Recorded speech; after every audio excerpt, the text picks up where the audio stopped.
Because my thirsty ass can't wait for the second season of Cyberpunk Edgerunners to bring itself over to Netflix and force me to renew my dusty ass Netflix subscription, I'm gonna guess just how screwed these characters are gonna be, because simply saying that they're all gonna die just isn't enough for me. I mean, this is Cyberpunk and we're talking about Night City here. Death, trauma, and Night City go hand in hand. They're almost a given more times than not.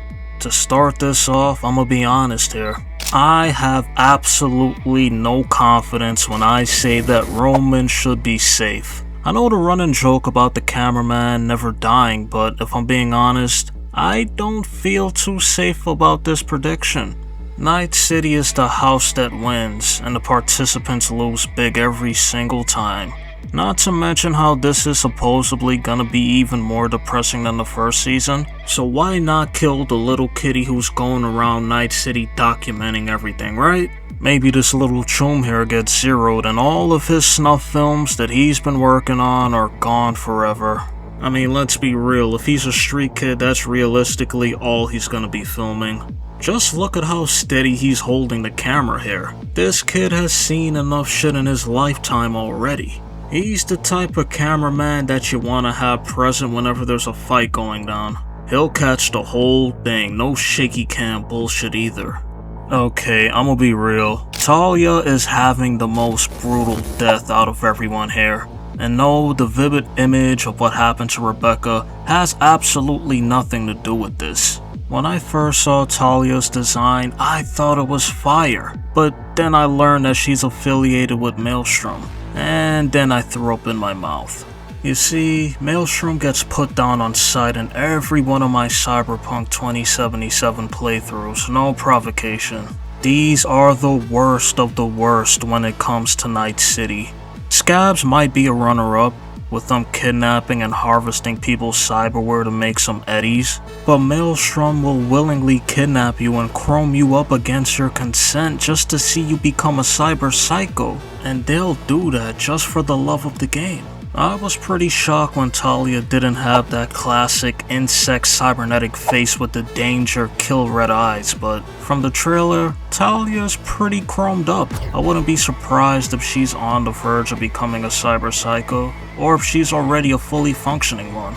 Being down with Maelstrom for any duration of time makes me question your level of sanity, as these people are the most insane and the most violent creatures out in Night City. So without a doubt, Talia is a demon and will definitely get put down like one. Now, Kingsley in this trailer is already shown demonstrating the same visual effects as Maine and Daven when they've pretty much succumbed to cyberpsychosis, so we already know he's cooked. This man is gonna be hallucinating in his final crash out mission right before he flatlines. And it's gonna hurt me. I just know it. There's nothing else for me to speculate about him. Now for D, he's an interesting case for me.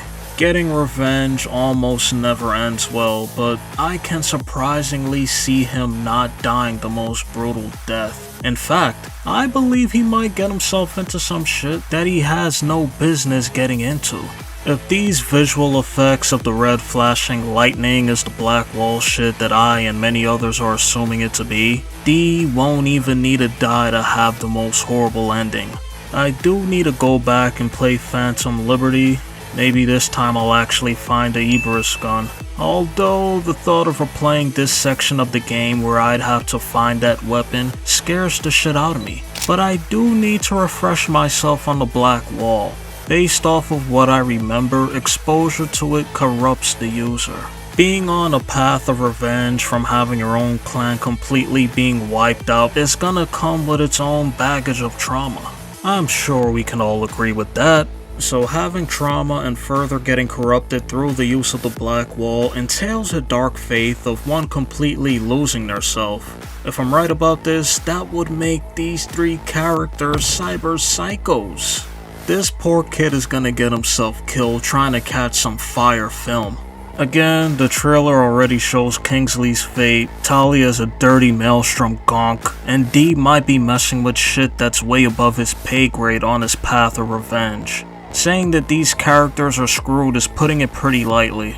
On to something a little less gloomy, but I really like this description here. I like the idea of bringing in a character like Roman, documenting the reality of Night City and the stories within it, in a world where brain dances are easily available for consumers, to escape reality and dive into whatever they feel like from the comfort of wherever. This is truly a clever use of a child. I'd never expect this from a child actually. This is something I'd expect some old head to pull on some back in my day we had real media, not this brain dance junk. If anything, this poor kid was born too damn late. He would have had a blast back in the 80s and 90s. Although we all see the writing on the wall with these characters, should be going to Edgerunners 2 with the thought of not getting attached to any of them. I understand people wanting to detach themselves so that they don't get hurt, but why fight being invested? I mean, we all know where we're watching here at this point, especially if you've played 2077. Just because you might know where the ride is headed doesn't mean it still can't be a great ride. It's all about the journey to the destination. A journey to pain, misery, and depression. I mean, isn't that what we all signed up for?